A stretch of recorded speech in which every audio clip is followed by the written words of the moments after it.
বাজেটে যে অ্যালটমেন্ট হয় প্রতিরক্ষা খাতে অ্যালটমেন্টের ব্রেকআপ আমরা জানি না। ঠিক আছে, সরকার বলে এটা, আমি বিজেপিকে একা দোষ দেবো না, এটা কংগ্রেস সরকারের আমলেও ছিল। তারা বলে যে এটা আমাদের হচ্ছে ক্লাসিফাইড ইনফরমেশন, এটা যদি বেশি জানাজানি হয় তাহলে আমাদের শত্রুরা সচেতন হয়ে যাবে, এটাকে আমরা বাইরে জানতে চাই না, বুঝলাম। কিন্তু বছরকে বছর একদিকে তার বরাদ্দ বাড়বে, অপরদিকে আমরা কেউ না, জিডি বক্সি।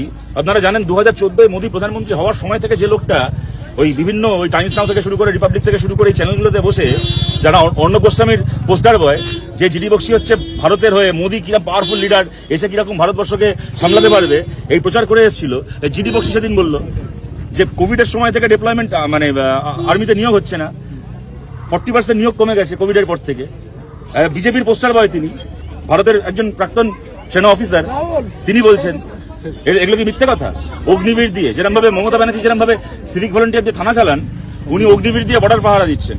সেনা যে সেনা, সেখানেও কন্ট্রাকচুয়াল, 4 বছরের কন্ট্রাক্টটা লোককে পাঠাচ্ছে।